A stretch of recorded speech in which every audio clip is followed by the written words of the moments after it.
Hello दोस्तों, मेरे channel doctor Sam's biology में आपका स्वागत है। इस वीडियो में हम बात करेंगे variable number of tandem repeats क्या होते हैं, जिनको हम बोलते हैं VNTR। तो ये क्या होते हैं? ये variable number of tandem repeats जो है, ये डीएनए की शॉर्ट सीक्वेंसेस हैं। डीएनए की शॉर्ट सीक्वेंसेस हैं जो कहां मिलती है? ऑर्गेनिजम्स के जीनोम के अंदर मिलती है। और इनकी लंबाई कितनी होगी? ये 10 से लेकर 60 बेस पेयर तक की हो सकती है। तो ये छोटी डीएनए की सीक्वेंस है जो 10 से लेकर 60 बेस पेयर तक लंबी हो सकती है। अब इनमें खास बात क्या है? ये कई बार रिपीट होती है जीनोम के अंदर। एक ऑर्गेनिज्म है, उसका जीनोम है, उसके अंदर कई बार रिपीट होती है और टेंडमली रिपीट होती है। टेंडमली का मतलब एक के बाद दूसरी, एक के बाद दूसरी। अब यहां देखिए, ये सीक्वेंस है, तो इसकी ये खत्म हुई, फिर वापस यही सीक्वेंस, फिर खत्म हुई, फिर वापस। तो बीच में कोई और सीक्वेंस नहीं है, कोई डिसकंटिन्यूटी नहीं है। तो एक खत्म, उसके बाद दूसरी, फिर उसके बाद फिर, ऐसे टेंडमली रिपीट होते हैं जीनोम। तो ये इकट्ठी होती है, क्लस्टर में। तो इन्हीं को बोलते हैं हम variable number of tandem repeats. 100 DNA sequence है, 10 से 60 बेस पेयर सीक्वेंस है और टेंडमली रिपीट होती है बहुत बार जीनोम के अंदर। इनका ये सबसे इंपॉर्टेंट है, number of repetition varying among individual. अब अगर कोई भी दो इंडिविजुअल ले ले ह्यूमंस के अंदर, हम मान लीजिए दो पर्सन ले लेते, उनके अंदर जो VNTRs हैं, इनका जो नंबर ऑफ रिपीटिशन है वो अलग होगा। किसी भी इंडिविजुअल का सेम होगा ही नहीं, बिल्कुल अलग होगा।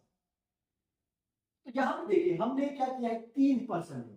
तो ये पहला पर्सन है, इसके अंदर VNTRs 10 बेस पेयर है, तीनों के अंदर VNTRs जो है 10 बेस पेयर। तो ये 10 बेस पेयर की यहां पे देखिए, पर्सन एक के अंदर इसके कितने रिपीट? 5 बार रिपीट हो रहा है। हालांकि 5 से बहुत ज्यादा बार रिपीट होते हैं, वैसे हम एग्जांपल के लिए ले रहे हैं इसको, 5 बार। अब पर्सन 2 में, दूसरे पर्सन में, अब यही सेम है, 4 बार रिपीट है। तीसरे पर्सन में 7 बार रिपीट है। अब देखो, ये वेरिएशन हम डिटेक्ट कर सकते हैं क्योंकि हमने डीएनए निकाला, डीएनए सेंट्रीफ्यूज किया, उसके बैंड बनेंगे, उसकी सीक्वेंस कर सकते हैं। तो ये हम डिटेक्ट कर सकते हैं और डिटेक्ट करने के साथ ही हम इंडिविजुअल को अलग अलग या आइडेंटिफाई कर सकते हैं। अब यहां पे देखिए, अब हमारे पर्सन थर्ड जो है, जिसके अंदर 7 रिपीट आई, हमें पता है पर्सन थर्ड है। जिसके अंदर 4 रिपीट है, पर्सन सेकंड है। और फर्स्ट पर्सन है, उसके अंदर 5 रिपीट है। तो इस तरह से हम आइडेंटिफाई कर सकते हैं इंडिविजुअल्स को। तो इसका कहां यूज होगा? DNA fingerprinting.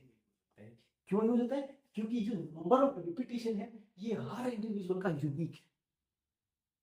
कोई भी हमें सैंपल कहीं मिला और उसका रिपीट मान लीजिए 1000 है, किसी भी हमने सस्पेक्ट का सैंपल लिया, उसका रिपीट अगर 1000 पा गया, 1000 मिल गया, तो उसका मतलब ये सैंपल उसी इंडिविजुअल का है।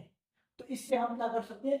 डीएनए फिंगरप्रिंटिंग कर सकते हैं। डीएनए फिंगरप्रिंटिंग करते हैं तो variable number of tandem repeat, DNA की छोटी सीक्वेंस है, 10 से 60 बेस पेयर की होती है और टैंडम में रिपीटेड होती है बहुत बार। और इनका नंबर ऑफ रिपीटेशन क्या है? हर इंडिविजुअल में अलग अलग है। तो इसको हम डीएनए फिंगरप्रिंटिंग में यूज कर सकते हैं। तो इन्हीं को बोलते हैं हम VNTRs।